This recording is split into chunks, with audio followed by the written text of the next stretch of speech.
Hello students, previous लेक्चरमध्ये आपण quantifier, क्वांटिफाईड statement आणि ड्युएल ह्या कन्सेप्ट बघितलेल्या होत्या. आपण लॉजिकच्या अजून एका नवीन इंटरेस्टिंग कन्सेप्टला आता सुरुवात करणार आहे, ती म्हणजे निगेशन. आता तुम्ही म्हणाल सर ऑलरेडी आपण निगेशन बघितलेलं आहे. For example, Delhi is in India ह्या स्टेटमेंटचं जर निगेशन करायचं असेल तर मी ऑलरेडी तुम्हाला सांगितलं होतं, दिलेल्या स्टेटमेंटमध्ये जर नॉट असेल तर तो काढून टाकायचा आणि नसेल तर फक्त नॉट लिहायचा. एवढंच निगेशनचं काम आहे. पण ते फक्त सिम्पल स्टेटमेंटसाठी. जर दिलेलं स्टेटमेंट कंपाऊंड झालं तर काय करायचं किंवा सिम्बॉलिक फॉर्म आलं तर काय करायचं, आता ह्याविषयी आपण डिस्कशन करणार आहे. त्याआधी आपण प्रिव्हियसली थोडंसं रिवाईज करू. दिल्ली इज इन इंडियाचं निगेशन काय होणार सांगा बरं. Very good, Delhi is not in India. Similarly 2 is a rational number ह्या स्टेटमेंटचं निगेशन काय होईल. Okay, 2 is not a rational number. आता जर समजा मी नेक्स्ट स्टेटमेंट असं घेतलं तर ह्या स्टेटमेंटमध्ये तुम्ही ऑब्झर्व केलं की तुमच्या लक्षात येईल इथं देअर एक्झिस्ट म्हणजे एक्झिस्टन्शियल क्वांटिफायर आलेला आहे. त्याचबरोबर ह्या ठिकाणी इनइक्वॅलिटीसुद्धा आलेली आहे. मग ह्या एक्झाम्पलमध्ये ज्यावेळी ह्या स्टेटमेंटचं निगेशन करायचं आहे त्यावेळी नॉट हा शब्द फक्त टाकून चालेल का, मग ह्या सिम्बॉलच्या बाबतीमध्ये काय होईल, आता हा पहिला प्रश्न राहिला. आता त्यासाठी सिम्पल स्टेटमेंट असेल तर त्यावरती निगेशन ऑपरेट करत असताना आपले जे वेगवेगळे मॅथमॅटिकल सिम्बॉल्स आहेत आणि त्यांचं ज्यावेळी निगेशन स्टेटमेंटमध्ये कन्वर्ट करताना त्यामध्ये काय कन्वर्जन होतं ह्याचं एक आपण टेबलच तुम्हाला तयार करून देणार आहे. आता हा टेबल तुम्हाला रेग्युलरच्या नोटबुकमध्ये लिहून काढायचा आहे. हा टेबल आपल्या नवीन PDF पाठवलेल्या बुकमध्ये नाही, हा लक्षात ठेवा.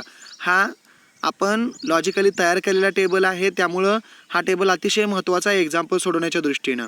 जसं की तुमच्या दिलेल्या सिम्पल स्टेटमेंटमध्ये जर फॉर ऑल हा सिम्बॉल आला असेल, इथं आला आहे बघा, फॉर ऑल हा सिम्बॉल आला असेल तर निगेशनच्या वेळी फॉर ऑलच्या ऐवजी देअर एक्झिस्ट हा सिम्बॉल आपण वापरणार आहे. आलं लक्षात. म्हणजे ज्यावेळी दिलेलं सिम्पल स्टेटमेंटमध्ये तुम्हाला हा फॉर ऑल हा सिम्बॉल आला असेल आणि त्या स्टेटमेंटचं निगेशन करायचं असेल तर त्यावेळी आपण फॉर ऑलच्या जागी रिप्लेस काय करणार आहे तर देअर एक्झिस्ट रिप्लेस करणार आहे. आलं लक्षात. सिमिलरली मग देअर एक्झिस्ट जर सिम्बॉल आला तर त्याच्या जागी ऑब्विसली फॉर ऑल वापरणार आहे. इक्वल टू हा सिम्बॉल आला असेल तर त्या जागी आपण नॉट इक्वल टू हा सिम्बॉल वापरणार आहे. लेस दॅनच्या ऐवजी greater than or equal to, greater दॅनच्या ऐवजी less than or equal to, आणि negation of negation P already हे आपल्याला माहिती आहे पी. सो हा टेबल महत्त्वाचा आहे. ज्यावेळी आपण एखादं दिलेलं स्टेटमेंट निगेशन करतो त्यावेळी निगेशन करत असताना हे सिम्बॉलसुद्धा अशा पद्धतीनं चेंज होत राहत आहेत. मग आपण एक एक्झाम्पल घेऊयात. समजा पहिलं एक्झाम्पल घेतलं, all natural numbers are rational. आता इथं लक्षात घ्या, काही जण म्हणतील सर हिचं निगेशन काय होईल, all natural numbers are not rational. तर इथं एक गोष्ट लक्षात घ्या, ऑल हा युनिव्हर्सल क्वांटिफायर म्हणून आलेला आहे. मग ऑलच्या जागी आपण वापरताना सम हा शब्द वापरणार आहे.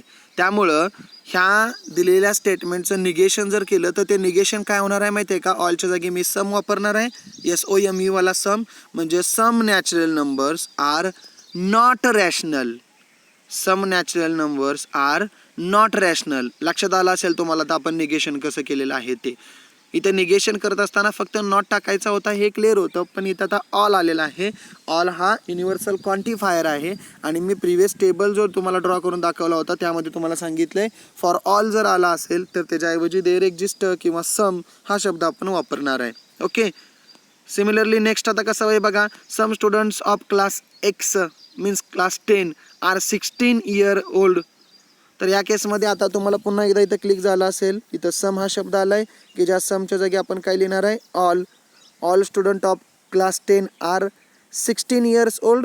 आता इथं आर निगेशनच्या वेळी नॉट 16 years old असं येणार आहे. म्हणजे थोडक्यात तुमचं आन्सर कसं राहणार आहे, all students of class 10 are not 16 year old. Okay. Next example बघा. ओके. आता ह्या एक्झाम्पलमध्ये तुम्ही ऑब्झर्व केलं की तुमच्या लक्षात येईल इथं क्वांटिफायर आलेला आहे. कोणता. व्हेरी गुड, एक्झिस्टेन्शियल क्वांटिफायर आलेला आहे आणि इनइक्वॅलिटी आलेली आहे. निगेशन जर ह्या स्टेटमेंटचं करायचं असेल तर आपल्याला माहिती आहे निगेशन करत असताना देअर एक्झिस्टच्या ऐवजी आपल्याला काय लिहावं लागेल, फॉर ऑल लिहावं लागेल. आणि इथं n+8 हा ग्रेटर दॅनच्या ऐवजी काय लिहावं लागणार आहे, लेस दॅन ऑर इक्वल टू 11 लिहावं लागणार आहे. सो हे दोन चेंज करावे लागतील आपल्याला निगेशन करत असताना. So answer must be for all N belongs to N, N plus 8 is less than or equal to 11. येते का लक्षात? म्हणजे इथं आपण दोन चेंज केले बघा. एक्झिस्टेन्शियल क्वांटिफायरला युनिव्हर्सल करून टाकला आणि ग्रेटर दॅनच्या इनइक्वलिटीला less than or equal to करून टाकलं. सिमिलरली नेक्स्ट एक्झाम्पल बघा. आता इथं काय झालंय, निगेशन करायचं ह्या स्टेटमेंटचं. क्वेश्चन आठवणीत असू द्यात. आता इथं कोण आला आहे, फॉर ऑल आलेला आहे आणि इज ऑड म्हणलेला आहे. आपल्याला माहिती आहे फॉर ऑलच्या ऐवजी आपल्याला देअर एक्झिस्ट लिहावं लागेल इथं, आणि इज ऑडच्या ऐवजी इज काय लिहावं लागेल, very good, is not odd लिहावं लागेल. म्हणजे त्याचा आन्सर साधारणतः असेल there exist X belongs to N, comma 2x + 1 is not odd. आलं लक्षात? म्हणजे अशा पद्धतीनं तुम्ही सिम्पल स्टेटमेंटचं निगेशन करत असताना तुम्हाला नॉट तर ॲड करायचाच आहे, पण त्याचबरोबर तुम्हाला जे काही सिम्बॉलिक फॉर्म्स दिले असतील ते सुद्धा चेंज करायला पाहिजेत. आणि ते कसे चेंज करायचे ह्याबद्दल आता आपण डिस्कशन केलेलं आहे. आता आणखीन एक प्रश्न डोक्यात समोर येतो आपल्या लगेच. सर ठीक आहे, सिम्बॉलिक फॉर्म कसे चेंज करायचे हे मला माहीत झालं, पण जर समजा दिलेलं स्टेटमेंट हे सिम्पल स्टेटमेंट न येता जर कंपाऊंड स्टेटमेंट आलं तर काय करायचं? लाईक दिस वन. इथं काय झालंय बघा, 2 is even number and 3 is odd number. मग ह्यावेळी याचं निगेशन करायचं असेल तर काय सर असं होईल का? मग मी असं करतो, 2 इज इवन नंबरच्या जागी 2 is not even number and 3 is odd नंबरच्या जागी 3 इज नॉट ऑड नंबर. हे निगेशन ओके होईल का? तर हे मला क्रॉस चेक करून बघावं लागेल. आता हे का बोलतोय मी हे तुम्हाला आता लक्षात येईल. आपण एक इक्विव्हॅलन्स इथं घेऊयात. इक्विव्हॅलन्स काय आहे बघा, आपल्याला लॉजिकल इक्विव्हॅलन्स दाखवायचं आहे. निगेशन इंटू ब्रॅकेट काय बघा, P and Q. Equivalence to काय, negation P or negation Q. Okay, truth table draw करायचे आपल्याला. समजा हे जे इक्विव्हॅलन्स दाखवत असताना ट्रूथ टेबल ड्रॉ करताना आपल्याला ऑलरेडी माहिती आहे कसा करायचा तो.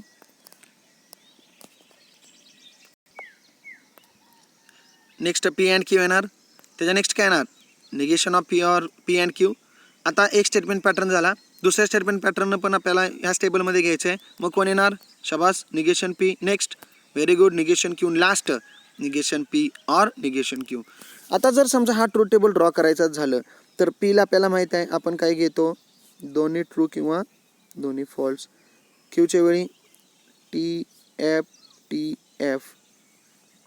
अँडच्या बाबतीत आपल्याला माहीत आहे दोन्ही ट्रू असतील तरच ट्रू असतं, अदरवाईज कंपल्सरी फॉल्स.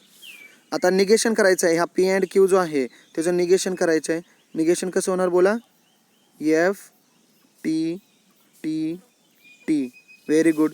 आता पीचं निगेशन करायचं आहे. पी इथं आहे बघा, फर्स्ट कॉलम पी, त्याचं निगेशन करायचं आहे. मग कसं येणार बघा, FT. आता क्यूचं निगेशन करायचं आहे. क्यूचं निगेशन FT. आणि लास्टली निगेशन पी आणि निगेशन क्यू जो आहे त्यांचा ऑर घ्यायचा आहे. मग ह्या दोघांचा ऑर F, या दोघांचा ऑर T. ऑरमध्ये एक जरी ट्रू असेल तरी ट्रू असतं आणि लास्टली TT येणार आहे. तुम्ही बारकाईनं ऑब्झर्व केलं तर कॉलम नंबर 4 बघा आणि लास्ट कॉलम बघा, ऑल एंट्रीज आयडेंटिकल आहेत. म्हणजे आपण इथं म्हणू शकतो की negation into bracket P and Q हा लॉजिकली इक्विव्हॅलन्स काय असतो, negation P or negation Q. आता एक गोष्ट इथं लक्षात आलेली आहे की हा जर इक्विव्हॅलन्स असेल तर इक्विव्हॅलन्स कोणाचं दाखवलं जरा बारकाईनं बघा. आता तुम्हाला स्टेटमेंटमध्ये बघितलं तर आपण पी हे एक स्टेटमेंट आहे, क्यू हे दुसरं स्टेटमेंट आहे, त्यांचा अँड आहे. जसं की आता हे वरचं पहिलं एक्झाम्पल तुम्हाला दिलेलं आहे आणि त्याचं ज्यावेळी आपण निगेशन करतोय त्यावेळी त्याचं निगेशनचं उत्तर हे काय येते जरा बघा, निगेशन लागतोय पीला. म्हणजे आपण जसं म्हणलं 2 इज इवन नंबरच्या जागी 2 इज नॉट इवन नंबर येणार आहे. हां, हे बरोबर आहे. क्यूला सुद्धा निगेशन लागतोय म्हणजे 3 इज नॉट ऑड नंबर असं येणार आहे. ओके, बरोबर आहे. पण इथं लक्षात घ्या, अँडच्या जागी इथं इक्विव्हॅलन्सला काय येतोय, ऑर येतोय.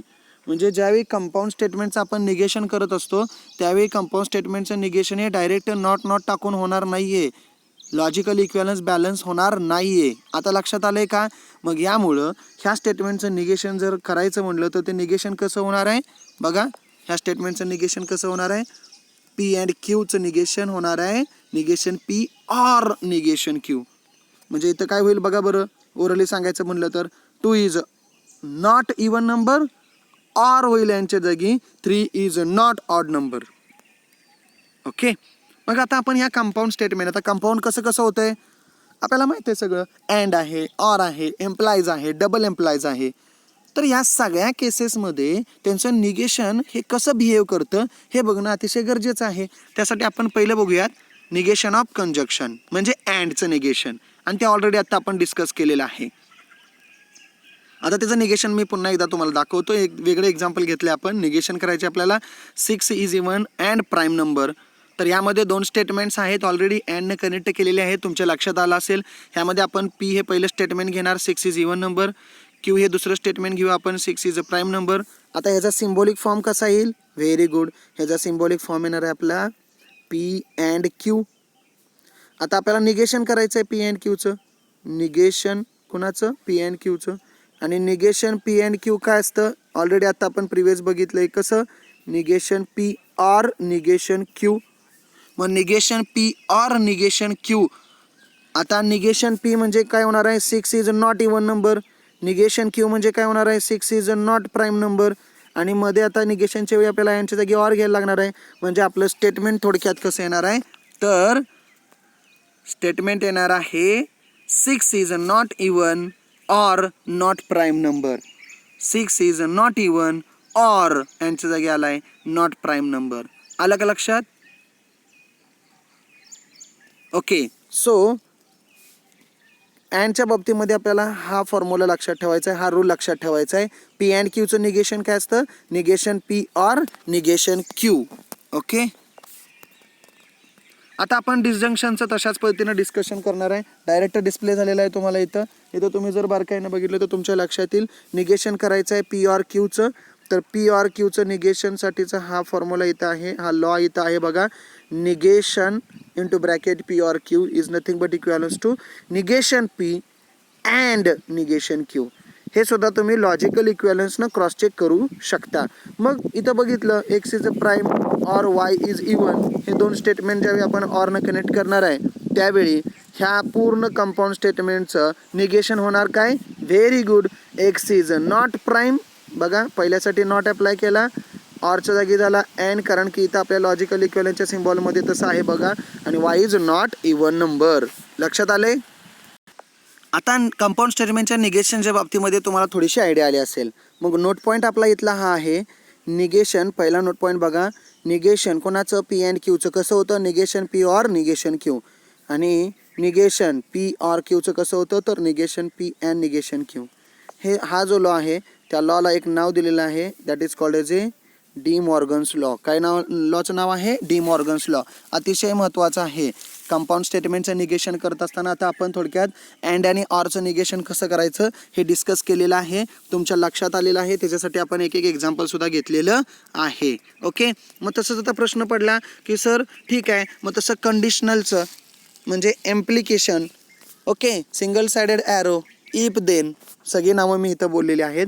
ह्याचं निगेशन कसं करायचं? तर लक्षात घ्या, एक गोष्ट आपल्याला माहिती आहे, P implies Q is equivalence to negation P or Q. आता हा इक्वॅलन्स म्हणले बरं का, हे निगेशन म्हणलेलं नाही आहे. पी एम्प्लाइज क्यूचा इक्वॅलन्स लिहिलेला आहे मी. आता तुम्ही म्हणाल सर हा इक्वॅलन्स आहे का? तर लॉजिकल इक्वॅलन्स क्रॉस चेक आपण लगेच करू शकतो, काय प्रॉब्लेम नाही आहे. म्हणजे पी स्टेटमेंट घेतलं, क्यू घेतलं, तर पी एम्प्लाइज क्यू पुढचं येणार आहे, नंतर निगेशन ऑफ पी येणार आहे, आणि नंतर negation of P or Q हे आपण घेणार आहे, बरोबर का? आता इथं आपल्याला माहिती आहे पीला काय येतं?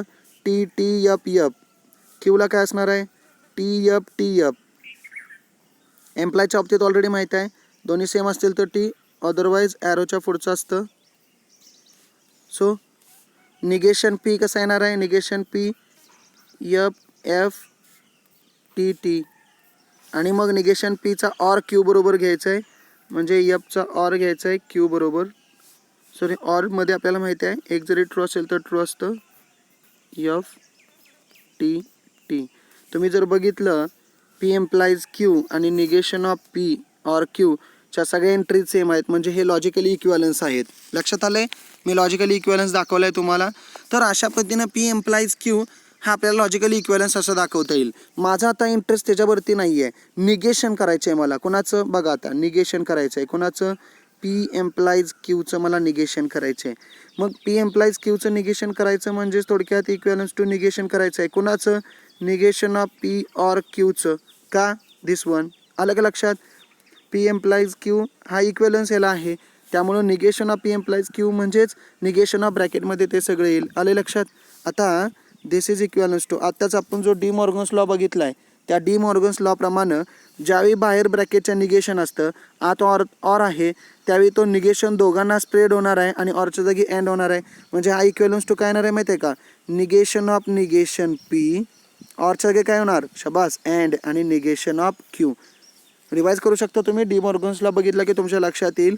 ब्रॅकेटच्या आत ऑर आहे, इथं दोन स्टेटमेंट आहेत की पहिलं स्टेटमेंट निगेशन पी आहे. आलं का लक्षात? त्यामुळं निगेशन दोन्हीकडे स्प्रेड होणार आहे, ऑरच्या जागी एंड येणार आहे. आता which is equivalence to negation of negation काय असतं? ओरिजिनल स्टेटमेंट पी होणार आहे, P and negation of Q. थोडक्यात आपण म्हणू शकतो negation of P implies Q, negation of P implies Q काय झालं बघा? P and negation of Q. Negation of P implies Q काय झाला? P and negation of Q. आलं लक्षात? Okay, so negation of P implies Q is P and negation of Q. मग एम्प्लाइजचं बघा, if देनमध्ये जर एखादं स्टेटमेंट असेल आणि त्याचं निगेशन करायचं असेल तर आता तुमच्या लक्षात यायला पाहिजे ते कशा पद्धतीने करायचं आहे. तर P and negation of Q अशा पद्धतीने त्याचं निगेशन होणार आहे. ओके, सिमिलरली लास्ट आपण बघणार आहे निगेशन बाय कंडिशनलचं. आपल्याला ऑलरेडी माहिती आहे the biconditional P double implies Q is the conjunction, म्हणजे अँड आहे कोणाकोणाचा? पी एम्प्लाइज क्यू आणि क्यू एम्प्लाइज पीचा. Very good. म्हणजे साधारणतः हा इक्वॅलन्स ऑलरेडी असतोच हे आपल्याला माहिती आहे. तुम्ही लॉजिकल ट्रूथ टेबल ड्रॉ करून हा इक्वॅलन्स प्रूव्ह करून दाखवू शकता. आता मला ह्याच्यावरती आता काय करायचं आहे? निगेशन ऑपरेट करायचं आहे. निगेशन ऑपरेट करायचं आहे म्हणजेच थोडक्यात negation of P double implies Q is equivalence to, आता इकडं सगळ्यावरती निगेशन ऑपरेट करायचं आहे. मग निगेशन ऑपरेट करायचं आहे सगळ्यावरती म्हणजे ब्रॅकेट येईल, म्हणजे निगेशन आणि ब्रॅकेटमध्ये मग हे येईल सगळं आपलं P implies Q and Q implies P. Okay, आता which is equivalence to negation आहे बाहेर ब्रॅकेटच्या आत अँड आहे. आपल्याला माहिती आहे निगेशन दोन्ही स्टेटमेंटला जाईल आणि अँडच्या ठिकाणी ऑर होईल. म्हणजे हे कसं होणार आहे? Negation of P implies Q अँडच्या ठिकाणी ऑर आणि मग negation of Q implies P. Okay, आता प्रिव्हियसमध्ये आपण बघितलेलं आहे पी एम्प्लाइज क्यूचं निगेशन काय असतं? तर P and negation of Q. Negation of conditional आपण बघितलं होतं, निगेशन ऑफ कंडिशनल बघितलं होतं. पी एम्प्लाइज क्यूचं निगेशन काय येते? P and negation of Q.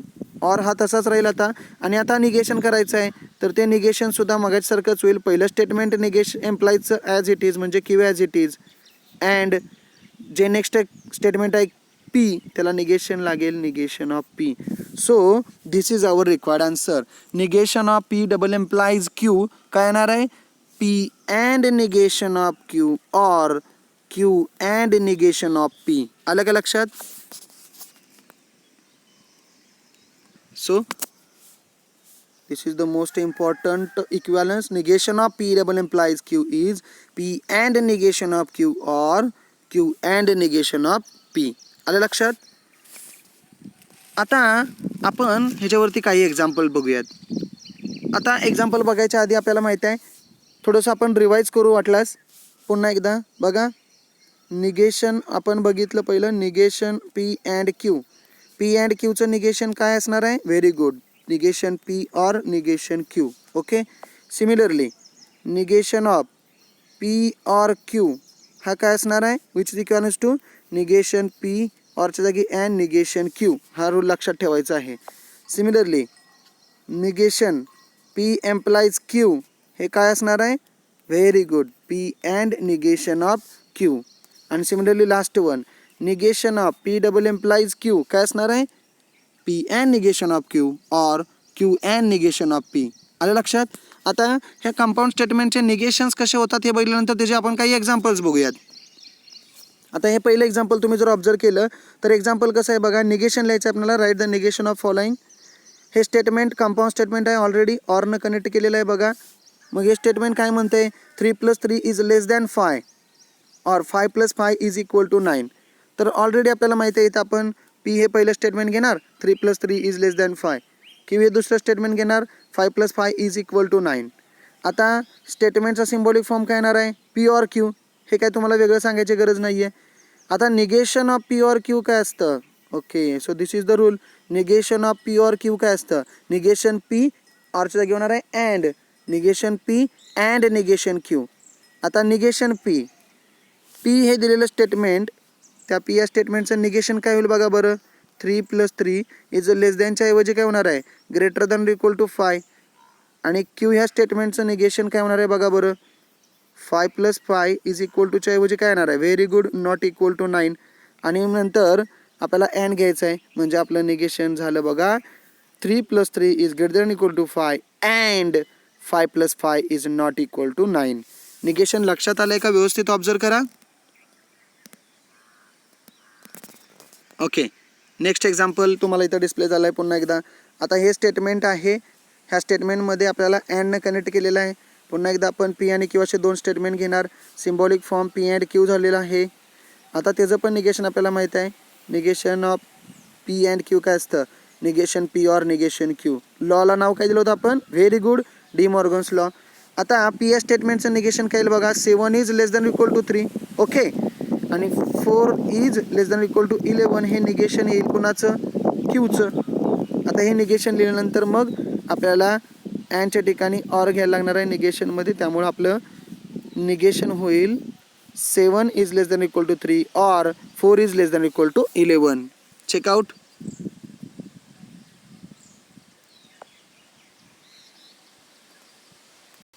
Okay, आता आपण एक नेक्स्ट एक्झाम्पल बघूयात. ते एक्झाम्पल एक इंटरेस्टिंग एक्झाम्पल आहे की जेणेकरून तुमचे सगळे डाऊट्स क्लिअर होऊन जातील. बघा एक्झाम्पल काय आहे. निगेशन करायचं आहे आपल्याला, हे लक्षात ठेवा. निगेशन करायचं आहे कोणाचं. The number is neither odd nor perfect square. बघा नायदर नॉर हे कनेक्शन वापरलेलं आहे. मग यासाठी मी काय करतो बघा P आणि Q हे दोन स्टेटमेंट घेतो. नंबर इज ऑड पहिलं स्टेटमेंट घेतले बघा, चेकआउट करा. स्टेटमेंट कंपाऊंड स्टेटमेंट आहे. The number is neither odd म्हणजे निगेशन नायदर नॉट लागलेलं आहे तिथं नॉर परफेक्ट स्क्वेअर. तर त्यासाठी मी P स्टेटमेंट घेतलं the number is odd. Q statement घेतलं the number is perfect square. आता ह्याचा सिम्बॉलिक फॉर्म दिलेल्या कंपाऊंड स्टेटमेंटचा सिम्बॉलिक फॉर्म करायचा गेला तर नायदर नॉर हे पण नाही आणि ते पण नाही आणि अँड. आलं का लक्षात. मग नंबर इज नॉट ऑड म्हणजे काय होणार आहे इथं negation P. The number is not perfect square म्हणजे काय येणार आहे निगेशन Q. आलं का लक्षात. आणि मग नंतर ह्याचा दिलेल्या पूर्ण कंपाऊंड स्टेटमेंटचा सिम्बॉलिक फॉर्म काय येणार आहे very good negation P and negation Q. कळलं का. म्हणजे नंबर हा neither odd nor perfect square. Neither nor म्हणजे अँड येतो मध्ये. आयदर ऑर असतं तर आयदर ऑर म्हणजे लक्षात येते की आयदर ऑर हे तरी किंवा ते तरी. नायदर नॉर हे पण नाही आणि ते पण नाही अँड येतोय. दोन्ही निगेशन आणि अँड. ओके, मग आता ह्यामध्ये सिम्बॉलिक फॉर्म तर हा झाला. आता ह्याचं निगेशन करावं लागणार आपल्याला कारण की आपल्याला फायनल निगेशन बघायचं आहे. म्हणजे निगेशन कोणाचं निगेशन P अँड निगेशन Qचंच निगेशन करायचं आहे. आता ब्रॅकेटच्या बाहेर निगेशन असेल आणि आत अँड असेल तर आपल्याला माहिती आहे हे इक्विव्हॅलन्स काय होणार आहे निगेशन आत जाणार. निगेशन ऑफ निगेशन P पहिल्या स्टेटमेंटला निगेशन आला अँडच्या ठिकाणी होणार ऑर आणि निगेशन ऑफ निगेशन Q. आणि विच इज इक्विव्हॅलन्स आपण बघितलं तर निगेशन कॅन्सल होणार म्हणजे P राहणार or as it is negation cancel होऊन Q राहणार आहे. म्हणजे आपलं हे जे दिलेलं स्टेटमेंट होतं की ज्याचा सिम्बॉलिक फॉर्म आपण हा लिहिलेला त्याचं निगेशन काय आलेलं आहे P और Q. मग P काय आहे the number is odd. Q काय आहे the number is perfect square. आणि मग त्यांचं निगेशन फायनल काय होणार द नंबर इज ऑड और the number is perfect square. लक्षात आलंय का बघा. मग मी इथं डिस्प्ले करतो. Next example the number is even number if and only if it is divisible by 2. आता याचं निगेशन करायचं आहे. ह्या केसमध्ये तुम्ही बघितलं तर इफ अँड ओनली इफ हा आलेला आहे कंपाऊंड स्टेटमेंट करण्यासाठी म्हणजे डबल एम्प्लाय झालेला आहे. मग इथं आपल्याला माहिती आहे आपण काय करणार पहिलं स्टेटमेंट घेणार P the number is even number very good. Q the number is divisible by 2.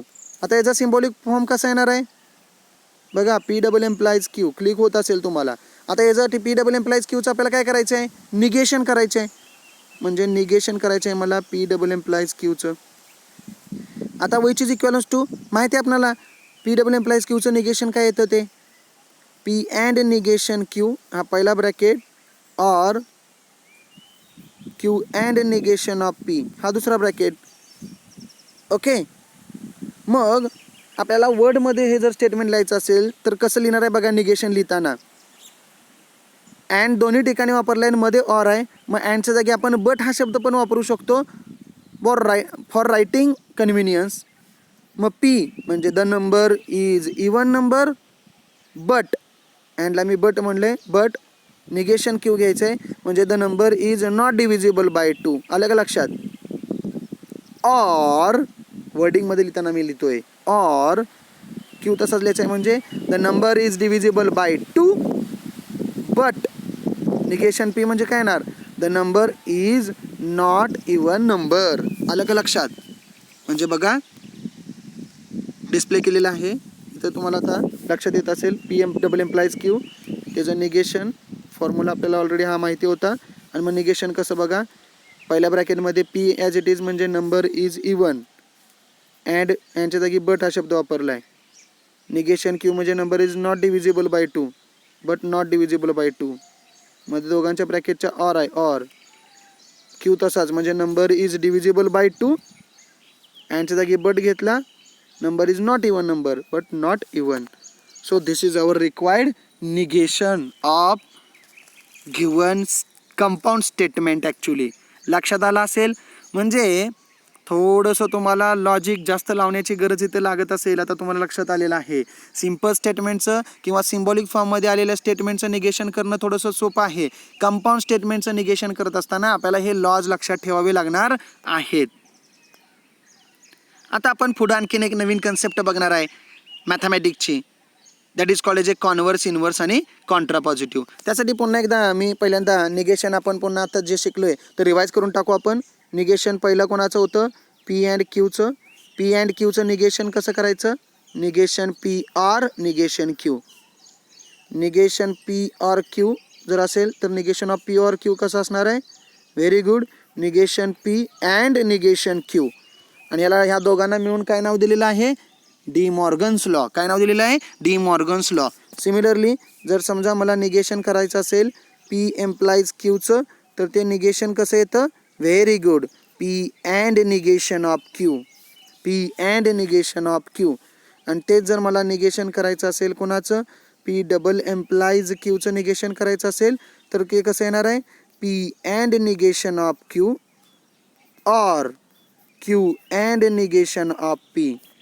So हे दोन आणि मगाशी बघितलेला डी मॉर्गन्स लॉमधले दोन हे 4 फॉर्म्युलेज हे 4 लॉ जर आपल्या लक्षात असतील तर आपण कोणत्याही कंपाऊंड स्टेटमेंटचं निगेशन इझिली तयार करू शकतो. ओके, जसं की आता आपण अँड आणि ऑरच्या बाबतीमध्ये ड्युएल हा कन्सेप्ट बघितला होता. ड्युएल कन्सेप्ट आपल्याला काय सांगत होता ड्युएल सांगत होता अँडच्या जागी काय रिप्लेस करा इंटरचेंज करा ऑरच्या ठिकाणी इंटरचेंज काय करा अँड. स्मॉल टीच्या ठिकाणी इंटरचेंज काय करा सी आणि सीलच्या ठिकाणी स्मॉल टी. कॅपिटल टीच्या ठिकाणी काय इंटरचेंज करा कॅपिटल एफ. कॅपिटल एफच्या ठिकाणी काय इंटरचेंज करा कॅपिटल टी. अशा पद्धतीनं चेंज करून आपण ड्युएल स्टेटमेंट मिळवत होतो. म्हणजे समजा मला एखादं स्टेटमेंट असेल पी अँड क्यू ह्याचा ड्युएल जर बघायचा असेल तर ह्याचा ड्युएल काय असणार आहे पी ऑर क्यू. लक्षात आलं का.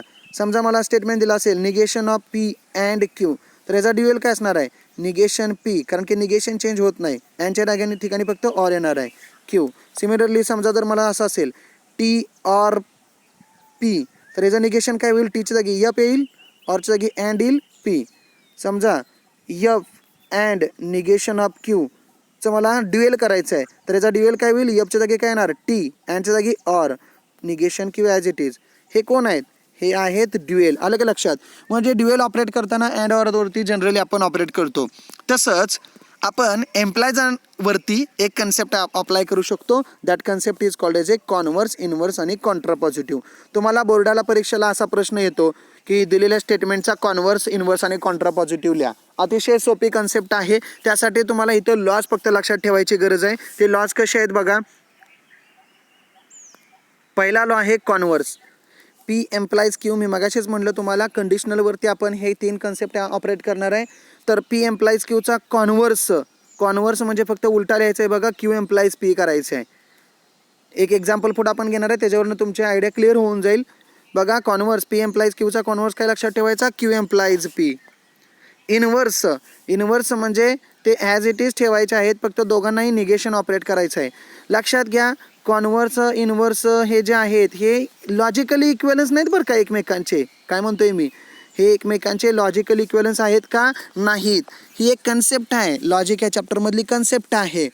पी एम्प्लाइज क्यूचा कॉन्व्हर्स जर करायचा असेल तर तो क्यू एम्प्लाइज पी येतो. इनव्हर्स करायचा असेल तर फक्त निगेशन ऑपरेट होतं. सिमिलरली कॉन्ट्रा पॉझिटिव्ह करायचं असेल तर कॉन्ट्रा पॉझिटिव्हच्या वेळी काय केलं आहे बघा, कॉन्ट्रा पॉझिटिव्हच्या वेळी आपण पी एम्प्लाइज क्यूच्या जागी क्यू एम्प्लाइज पी पण झाला आहे आणि दोघांना निगेशन पण लागला आहे. म्हणजे थोडक्यात Contra positive is nothing but the converse as well as inverse. म्हणजे कॉन्व्हर्स पण करायचा दिलेल्या स्टेटमेंटचा, कंपाऊंड स्टेटमेंटचा, आणि इनव्हर्स पण करायचा, त्याला कॉन्ट्रा पॉझिटिव्ह असं म्हणायचं. सो कॉन्व्हर्स, इनव्हर्स आणि कॉन्ट्रा पॉझिटिव्हचे हे रूल लक्षात ठेवा. वन्स अगेन आपण फास्टली बोलूयात, माझ्यासोबत बोला तुम्ही. पी एम्प्लाइज क्यूचा कॉन्व्हर्स काय, very good, Q implies P. P implies क्यूचा inverse negation P implies negation Q. आणि पी एम्प्लाइज क्यूचा contrapositive negation P implies negation Q implies negation P. आता ह्याच्यावरती सिम्पल एक्झाम्पल्स आपल्याला एक्झाममध्ये येतात. आपण एक एक्झाम्पल घेऊयात. काय क्वेश्चन आहे बघा, write the converse, inverse and contrapositive of following statement. दिलेल्या स्टेटमेंटचा कॉन्व्हर्स, इनव्हर्स आणि कॉन्ट्रा पॉझिटिव्ह लिहायचं आहे. ऑब्व्हियसली त्याचा symbolic form P implies Q असणार आहे. आता हे वेगळं सांगायची गरज नाही आहे. ओके, सो स्टेटमेंट घेतलं मी बघा, if function is differentiable then it is continuous. Statement कसं आहे पुन्हा एकदा बघा, if a function is differentiable then it is continuous. Symbolic form आपण जर बघितला तर तुमच्या लक्षात येईल. पी हे घेणार आपण काय, फंक्शन इज डिफरन्शिएबल. क्यू काय घेणार, फंक्शन इज कंटिन्युअस. आणि मग सिम्बॉलिक फॉर्म येणार पी एम्प्लाइज क्यू. आता ऑलरेडी आपल्याला माहिती आहे कॉन्व्हर्स कसा असतो तर क्यू एम्प्लाइज पी असतो. कॉन्व्हर्स कसा असतो, क्यू एम्प्लाइज पी. म्हणजे दुसरं स्टेटमेंट क्यू हे पहिल्यांदा घ्यायचं आहे. एम्प्लाइज म्हणजे इफ देनच आपण कनेक्टिव्ह वापरणार आहे, फक्त स्टेटमेंट इंटरचेंज करायचे आहेत. म्हणजे तुम्ही जर बघितलं तर हे जर कॉन्व्हर्स कसं होणार आहे, स्टेटमेंट कसं होणार आहे बघा, इफ हा शब्द होणार, अ फंक्शन इज कंटिन्युअस हे पहिल्यांदा येणार, then function is differentiable. If a function is continuous then it is differentiable. मग इजी आहे की कॉन्व्हर्स, इनव्हर्स, कॉन्ट्रा पॉझिटिव्ह तुम्हाला परीक्षेला येतं आणि ते डायरेक्ट तुम्हाला 3 मार्काला 4 मार्काला सुद्धा क्वेश्चन येऊ शकतो. त्यामुळे हे अतिशय इझी आहे, फक्त तुम्हाला माहीत पाहिजे कॉन्व्हर्स म्हणजे काय करायचं, उलटं करायचं. म्हणजे पी एम्प्लाइज क्यू असेल तर क्यू एम्प्लाइज पी होईल. इनव्हर्सच्या वेळी ॲज इट इज ठेवायचं, फक्त दोघांनाही निगेशन ऑपरेट करायचं आहे. डायरेक्ट निगेशन ऑपरेट करायचं आहे, डायरेक्ट निगेशन ऑपरेट करायचं आहे. पी एम्प्लाइज क्यूचं निगेशन घ्यायचं नाही, डायरेक्ट दोन्ही स्टेटमेंटला निगेशन ऑपरेट करायचं आहे, कारण की तो लॉजिकल इक्वेलन्स नाही आहे, तो इनव्हर्स आहे. आणि कॉन्ट्रा पॉझिटिव्हच्या वेळी कॉन्व्हर्स पण करायचा आणि इनव्हर्स पण करायचा. बघा इनव्हर्स कसा होणार आहे, इनव्हर्स आपल्याला माहिती आहे negation P implies negation Q. आता निगेशन पी म्हणजे काय होईल, function is not differentiable. Negation Q म्हणजे काय होईल, फंक्शन इज नॉट कंटिन्युअस. आणि एम्प्लाइज म्हणजे इफ देन वापरायला लागेल. म्हणजे स्टेटमेंट कसं येईल, हां बोला बरं माझ्याबरोबर, a function is not differentiable, sorry, if a function is not differentiable, very good, then function is not continuous. If a function is not differentiable then it is not continuous. आता contrapositive बघूयात. Contrapositive म्हणजे आपल्याला माहिती आहे उलटं पण करायचं आहे, निगेशन पण करायचं आहे. व्हेरी गुड, म्हणजे डायरेक्ट आपण स्टेटमेंट लिहू शकतो. इफ येणार पहिला, फंक्शन इज नॉट कंटिन्युअस. दुसरं स्टेटमेंट पहिल्यांदा घेतलं, निगेशन ऑपरेट केला, देन इट इज नॉट डिफरन्शिएबल. अजून एक एक्झाम्पल आपण घेऊयात. समजा तुमचं स्टेटमेंट दिलेलं आहे, if it rains then the match will be cancelled. चं निगेशन करायचं आहे, सॉरी चं कॉन्व्हर्स, इनव्हर्स आणि कॉन्ट्रा पॉझिटिव्ह करायचं आहे. पहिला कॉन्व्हर्सचं, त्यासाठी पी आणि क्यू सिम्बॉलिक फॉर्म घेतला. कॉन्व्हर्स कसा असतो, क्यू एम्प्लाइज पी. उलटा करायचं आहे फक्त, म्हणजे कसं होईल इमॅजिन करा बरं, चेक करा तुमचं एक्झाम्पलचं उत्तर असं आहे का. ओके, सेकंड एक्झाम्पल पहिल्यांदा, सेकंड स्टेटमेंट पहिलं आलं, if match is cancelled then it rains. Inverse कसं होणार आहे, निगेशन फक्त ऑपरेट करायचं आहे. म्हणजे कसं होईल, if it does not rain, or if it not rain म्हणला तरी तुम्ही चालेल, काही प्रॉब्लेम नाही आहे. Then the match will not be cancelled. आणि लास्ट वन कॉन्ट्रा पॉझिटिव्ह, उलटा पण करायचा आणि निगेशन पण करायचं. म्हणजे कसं होईल, if the match is not cancel, बघा सेकंड स्टेटमेंट आपण पहिल्यांदा घेतलं, निगेशन पण केला, then it does not rain. Example observe करा. तुम्हाला लक्षात आलं असेल, अतिशय सोपी कन्सेप्ट आहे. जशी ड्युएलची कन्सेप्ट सोपी होती तशाच पद्धतीनं ही कंडिशनलवर अप्लाय झालेली कॉन्व्हर्स, इन्व्हर्स आणि कॉन्ट्रा पॉझिटिव्हची कन्सेप्ट अतिशय सोपी आहे. तर अशा पद्धतीनं आपण आजच्या लेक्चरमध्ये बघा सगळ्यात महत्त्वाचा कन्सेप्ट आपण स्टार्टिंगला जो बघितला तो अतिशय महत्त्वाचा आहे, कंपाऊंड स्टेटमेंटचं निगेशन. त्याचबरोबर सिम्बॉलिक फॉर्म आले असतील तर त्या केसमध्ये निगेशनमध्ये होणारे चेंजेस आपण बघितलेले आहेत. त्याचबरोबर मग कंडिशनलवर ऑपरेट होणाऱ्या 3 कन्सेप्ट, कॉन्व्हर्स, इन्व्हर्स आणि कॉन्ट्रा पॉझिटिव्ह, ह्या 3 कन्सेप्ट आपण बघितलेल्या आहेत. आता तुम्हाला असं एक्झाम्पल येतं बघा, write the converse, inverse and contrapositive of, आणि दिलेलं स्टेटमेंट बघा, if it rains then the match will be cancel. Board एक्झामला हे एक्झाम्पल बऱ्याच वेळेला आलेलं आहे, 3 मार्काला आलेलं आहे, 2 मार्काला येतं. त्यामुळे हे अतिशय महत्त्वाचं आहे आणि एकदम इझी आहे. तुम्हाला सिंगल लाईनमध्ये उत्तर लिहायचे आहेत. तुम्हाला फक्त माहीत असायला पाहिजे की कॉन्व्हर्स म्हणजे काय करायचं आहे, तर आपल्याला दिलेल्या स्टेटमेंटचा उलटा करायचा आहे. म्हणजे पी एम्प्लाइज क्यूचा क्यू एम्प्लाइज पी होणार कॉन्व्हर्समध्ये. इन्व्हर्स पी एम्प्लाइज क्यूचा ॲज इट इज राहणार, फक्त निगेशन लागणार आहे दोघांना पण, म्हणजे negation P implies negation Q. कॉन्ट्रा पॉझिटिव्हला मात्र काय होणार आहे, त्याचा कॉन्व्हर्स पण होणार म्हणजे ते उलटं पण होणार आणि इन्व्हर्स पण होणार म्हणजे दोघांना निगेशन सुद्धा ऑपरेट होणार. पुन्हा एकदा एक वर्ड रिपीट करतो, कॉन्व्हर्स, इन्व्हर्स, कॉन्ट्रा पॉझिटिव्ह हे काही लॉजिकल इक्वॅलन्सेस नाही आहेत. लक्षात आलं का? जसा की डी मॉर्गन्स लॉ इक्वॅलन्स होता, ती गपलत करून घेऊ नका. निगेशनमध्ये आपण इक्वॅलन्स होता त्यामुळं ती कनेक्शन वापरलेलं होतं. आता इथं आपल्याला इक्वॅलन्स नाही आहे, एक कन्सेप्ट बघतोय. जशी ड्युएलची कन्सेप्ट बघितलेली, पी अँड क्यू चा इक्विव्हॅलन्स क्यू ऑर पी आहे का? नाही आहे, पण ड्युएल आहे. आलं का लक्षात? Similar to that way P implies क्यूचा इक्विव्हॅलन्स क्यू एम्प्लाइज पी नाही आहे, तर कॉन्व्हर्स हा क्यू एम्प्लाइज पी आहे. आलं लक्षात? तर आजची कन्सेप्ट तुम्हाला कंपाऊंड स्टेटमेंटचं निगेशन आणि कॉन्व्हर्स, इन्व्हर्स, कॉन्ट्रा पॉझिटिव्ह समजली असेल तर यावरती डिपेंड असणारा एक्झरसाइज मी इथं डिस्प्ले करतोय. 1.3 एक्झरसाइजमधला क्वेश्चन नंबर 3 की ज्यामध्ये निगेशन लिहायचे आहेत, कंपाऊंड स्टेटमेंट्स आहेत त्यांचे निगेशन लिहायचे आहेत. आणि क्वेश्चन 4 आहे की ज्यामध्ये आत्ताच आपण बघितलेली कन्सेप्ट ती म्हणजे कॉन्व्हर्स, इन्व्हर्स आणि कॉन्ट्रा पॉझिटिव्ह लिहायचे दिलेल्या स्टेटमेंट्सचे. ओके, त्याचे आन्सर सुद्धा मी इथं डिस्प्ले केलेले आहेत. तुम्ही सगळे सोडून झाल्यानंतर आन्सर क्रॉस चेक करायचे आहेत. अशा पद्धतीनं आज तुम्हाला ही कन्सेप्ट चांगली समजली असेल. सर्वांनी हे PPTs सगळ्या लिहून काढायचे आहेत रेग्युलरच्या वहीमध्ये आणि होमवर्कच्या वहीमध्ये हे सगळे एक्झरसाइज सोडवून घ्यायचे आहेत. थँक्यू.